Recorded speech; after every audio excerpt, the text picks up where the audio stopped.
Hello, I'm James Warren, And I'm Andy Cushion. and this is the Denver Urbanism Podcast, a podcast on all things city building in the natural city of Denver.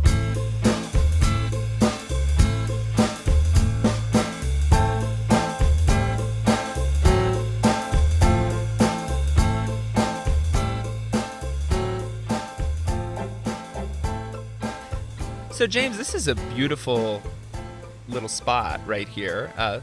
Not secret spot. Anybody could kind of find this spot. We're just sort of tucked away right off of, what is that? Is that 10th Avenue? Just south of 10th right. Avenue along the Lakewood Dry Gulch right now. What are we doing here? Yeah, well, it's a beautiful Sunday morning. We wanted to take a cup of coffee each and stroll on down to the natural area. We've got our upcoming second part of the Vision Zero series, and we just wanted to have a nice casual episode in between, so thought we'd come down to a beautiful natural area and do our recording here. I was very stressed not having anything specific to research, but I'll do my best to be really casual, just for you. Well, good. And we can paint a picture here too of what the Lakewood Dry Gulch is for those who may not be familiar. The Lakewood Dry Gulch is a tributary of the Platte River. Technically, Dry Gulch goes until the Denver border, and then the Lakewood Gulch starts, which is a bit weird, but the Lakewood Gulch then drains into the Platte River. And this is an area that was once home to the interurban railway. So long ago, you could take the trolley and ride it out. In fact, as recently as the late aughts, you could find old trellises and old rail infrastructure from those days. Of course, it was all taken down as part of the W line construction, but the gulch itself is a wonderful kind of natural area. It's got a disc golf course. Like I said, it's got the W. It's technically a greenway. So it's a reprieve from the urban environment on the west side of town between West Colfax and Villa Park. For the folks who live in West Colfax and Villa Park, one of the frustrating things about telling people where you live in the rest of the city is they'll be like, oh, by Sloan's Lake?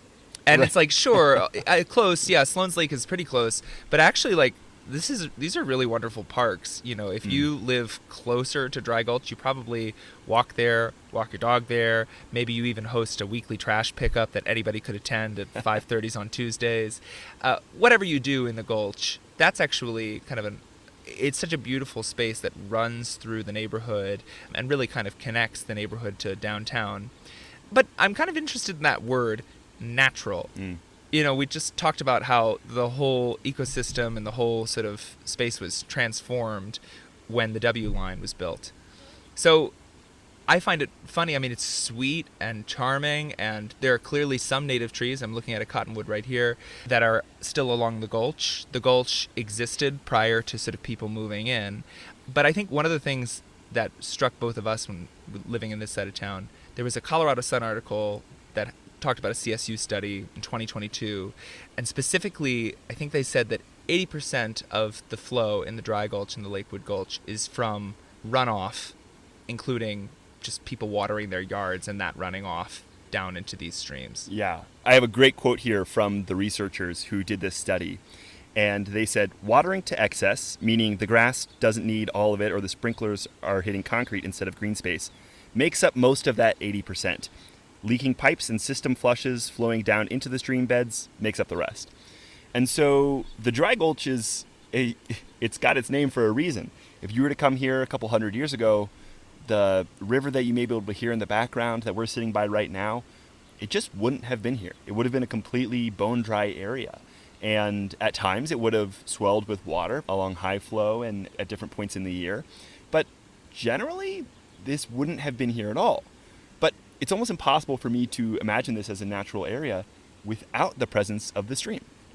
And the presence of the stream is both kind of what protects this as a natural area, I think, and also what gives it the character that the rest of us really respond to. There's something immediately outside of the urban environment when you're hearing water flowing, the birds and the insects and the plants that are close to the stream that are able to live because there is water source nearby. Everything about it is informed by the presence of the water, even as the presence of the water is informed by the fact that there are people nearby. Yeah, absolutely. And I think, you pointed out the cottonwood that we see here. And if you were to come, again, hundreds of years ago, there would have been almost no trees here at all. And the trees that would have been here would have been purely along streams and waterways. And those trees would have been predominantly cottonwood, and then some green ash, and then maybe a tree or two of another variety, but they would have been exceedingly rare. And so when you walk around Denver, you're seeing all kinds of trees. Catalpas are these beautiful, large leafy trees. We've got chokecherries, serviceberries, these things that are ecosystem supporters, but really the abundance of them here is completely unnatural. So how do we kind of then think, and since this is a casual episode, I'll stop saying think. How do we appreciate the fact that this is a space that we can have respite, that as people, it sort of is emotionally recharging us. It gives us opportunity to reflect. And for the animals, the plants, and the insects that also live in our urban environment, this is a really necessary, part of the quarter. How can we appreciate that, but also still evaluate it as like basically human caused? Yeah. I mean, I totally hear you on that front. Yeah, I'm somebody who wants to support native ecosystems and native plants and insects and all these things. And at the same time, when I look around, the things that I think of as native and natural aren't really native and natural at all. And this can be a little overwhelming, and neither you nor I are technical experts in this, but luckily, we can go to our resident PhD entomologist, Dr. Haley Schroeder, to learn a little bit more about how increasing biodiversity in the city can have profound effects. Dr. Schroeder, thanks so much for being on the podcast. Thanks, Andy. I'm excited to be here. Yeah, thanks so much for coming on the podcast. Really excited to delve into your expertise a little bit. And if you wouldn't mind, maybe just filling folks in on what your expertise is, what you've studied, what your concentration has been, just to set the stage a bit. Yeah.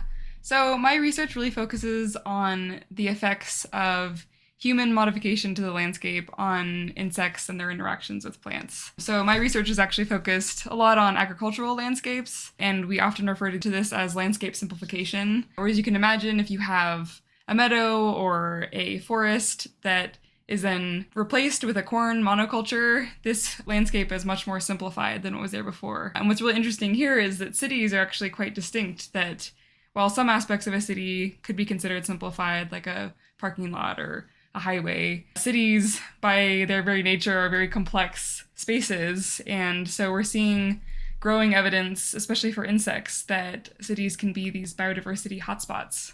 Well, that's really encouraging. Although I wonder, in a place like Denver, where for many thousands of years it was just grasslands, there wasn't a diversity of trees here. The complexity that we are seeing in Denver looks quite different from the complexity that you might have seen before humans showed up in the first place. How do we, as city dwellers who want to support ecosystems, properly think about that type of modification? Not just making a complex space, but a space that looks markedly different from how it would have looked untouched by humans. Yeah, I think it's unfair to a city to compare it to a natural ecosystem. Urban ecosystems are their own sort of creature, living, breathing creature, and they have their own unique challenges because of that. For example, urban heat island is something we experience in cities. We're at the city center, we have temperatures up to 9 degrees Celsius warmer in a city center than near the edges. And so trees are a really useful tool to then counterbalance this aspect of cities, this heating. And so while there may be trees that would not have been here historically, they serve a function of allowing these spaces to be more biodiverse by balancing out some of these challenges that we experience in cities. And so what is the effect of putting a tree that wouldn't have been here a few hundred years ago, putting it in the city? What kind of effects does that have on nature? Is that bad? Is that good? How do we think about that? Obviously, with anything that you plant, the species matters. Yeah. An invasive species in a city is not ideal, but most plants are not noxious, and there's a lot of utility in taking a plant that's able to thrive in could be a really harsh landscape. Like the center of a city can be a really challenging place. Like if you walk down the the new part of 16th Street Mall. They have trees planted that are surrounded by concrete. Like, you need a really tough tree that's able to withstand that. And now we're able to have shade. That space is way more habitable for insects with the all the planters that they have. So we're able to cultivate these micro habitats. And in a city, we know that these, even the smallest planting can be really actually beneficial for the insects in building connectivity into the landscape between larger habitats. Insects are very small, so they experience the world on a pretty small scale. So even smaller habitats can be really huge. So what is the net effect of creating these pockets of habitat throughout the city? What does that do to, say, the insect population? Yeah, I mean, the effect can be truly huge. We see that while cities can be these biodiversity hotspots, there are some negative effects associated with greater impervious surfaces, for example, on pollinators. However, we are seeing that by just establishing floral resources, like planting flowers in city centers, that is enough to mitigate these negative effects. And we see even greater biodiversity and abundance of insects in these spaces. Even if some of those plantings aren't necessarily exactly what would have been here 500 years ago? Maybe plants that are suitable for our environment, but maybe weren't here on their own without human introduction? Yeah, absolutely. And actually, we can see that biodiversity is increased by incorporating some of these species. There's been some recent work that showed if you have a planting that's both native and some more ornamental plants, you'll actually get more species visiting those plantings. Well, that's amazing. Thanks so much for coming on the Denver Urbanism Podcast. It's been a pleasure talking to you, and hopefully we'll have you again. Yeah, thanks so much. I think biodiversity is then maybe the best way for us to admire and appreciate what can be done in spaces like this.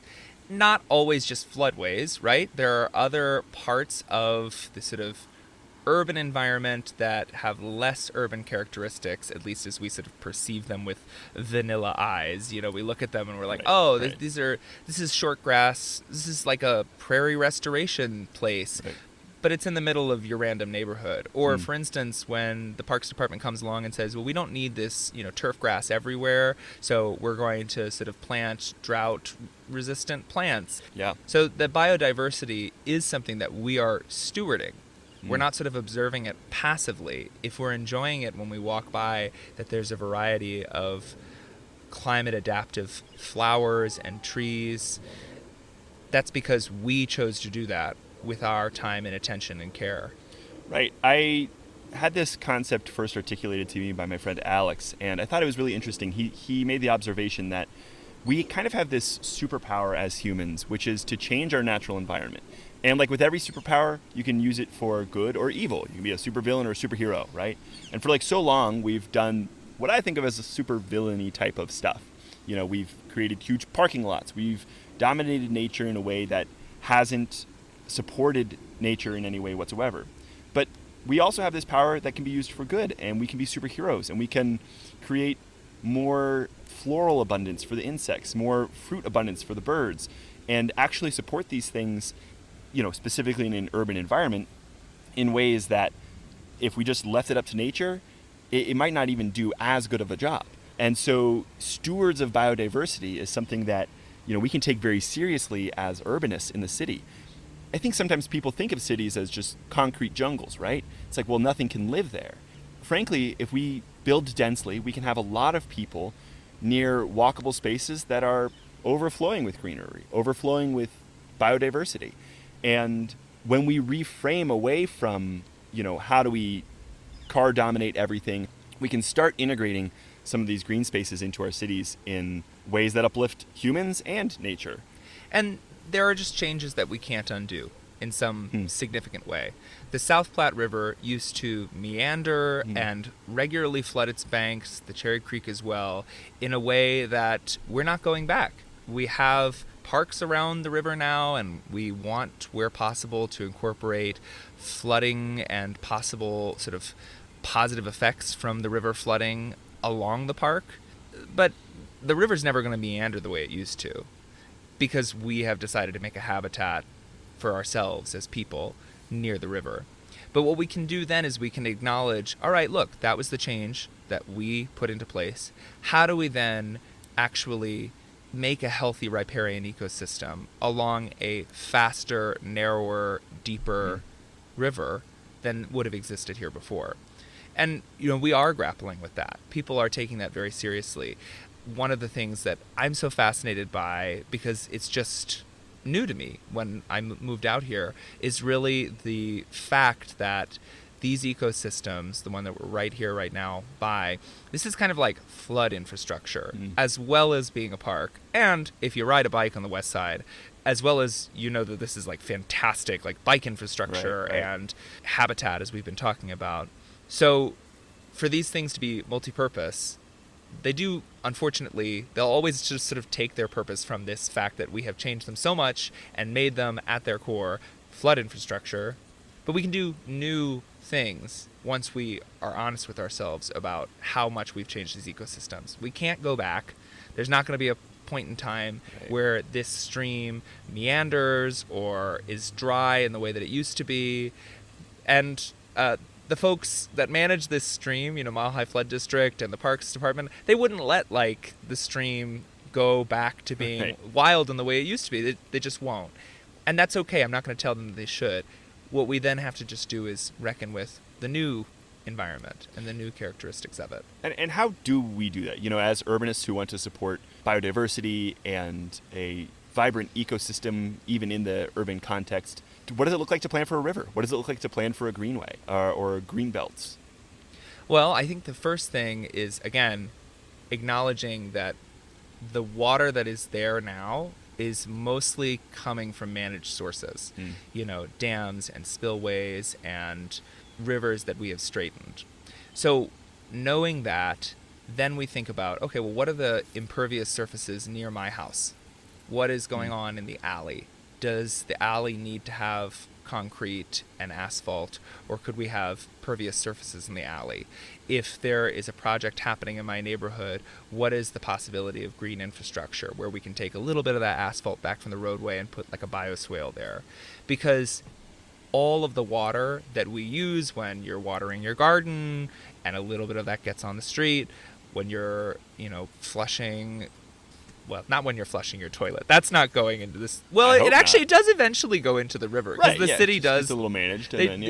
So, even when you flush your toilet. I mean, we are part of that system. Right. And so seeing yourself as like a really key part of that everything that you can do to steward water and steward, green spaces in a positive way actually has a knock-on effect that is positive for the whole ecosystem.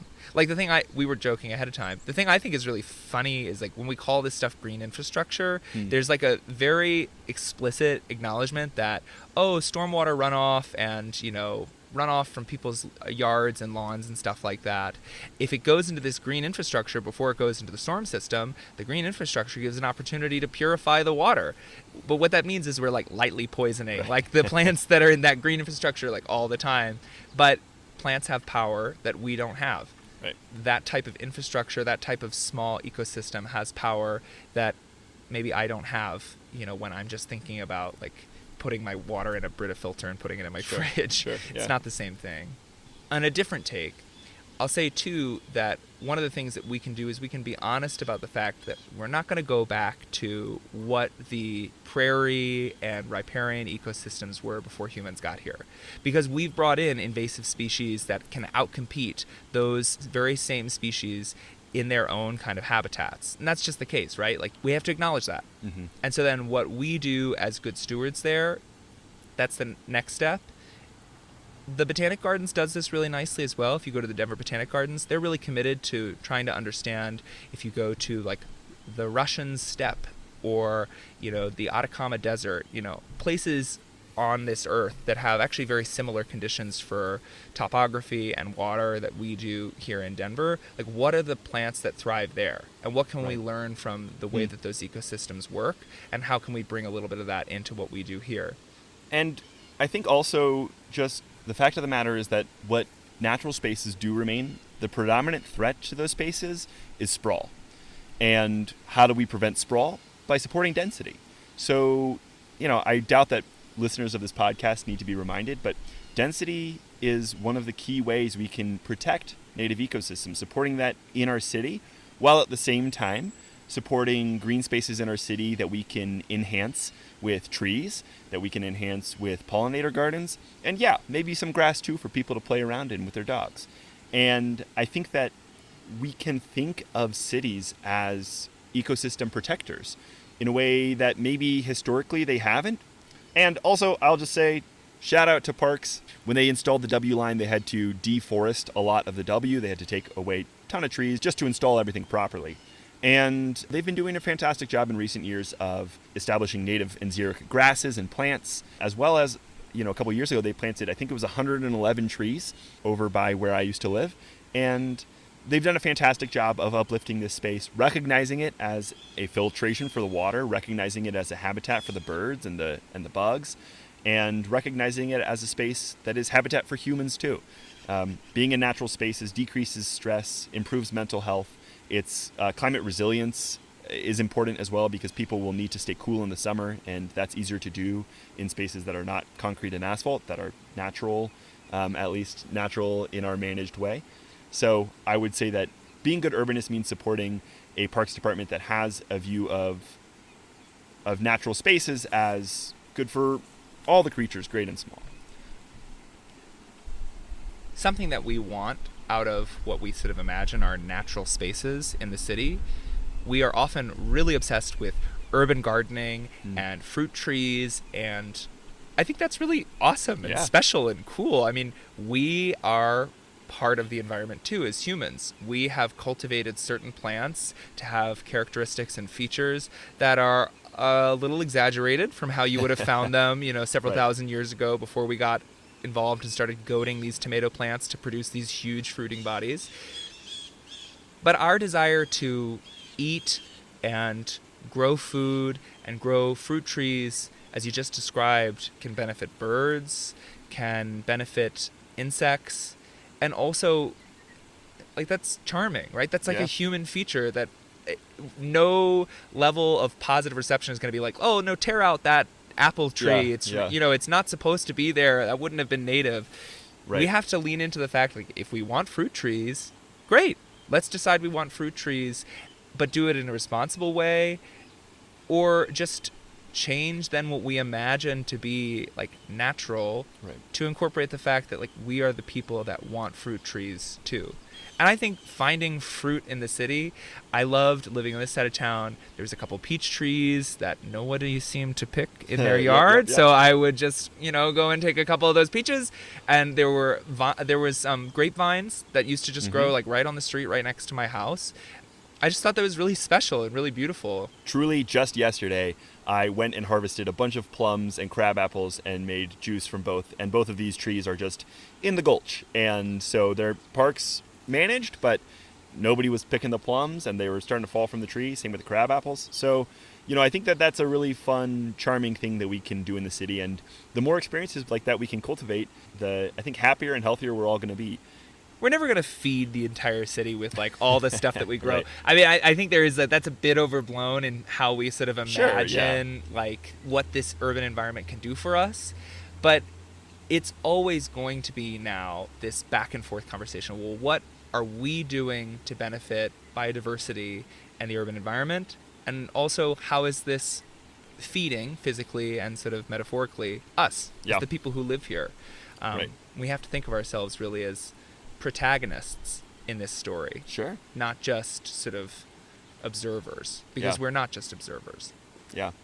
Well, I think we could probably go all day, but like I said, this is just supposed to be a casual, kind of light episode in between our two Vision Zero episodes. So thank you for joining us by the river this morning. Andy, thank you for joining me and sipping on some coffee as we discuss one of my favorite topics in urbanism. The Gulch is the best. Yes, it's true. If you don't know the Gulch because you live on a different side of town, there's a trash pickup on Tuesdays at 5:30, so that might be a great way to come. But also, it's just a really special little ecosystem that if you have lived on the east side of town or central Denver for a long time, you'd be really shocked to see that something like this exists right in the urban part of Denver, the west side. Absolutely. The Denver Urbanism Podcast is a production of longstanding blog Denver Infill and the sister blog Denver Urbanism. You can find more information on denverurbanism.com, and we look forward to hearing your comments and feedback online. Thanks so much.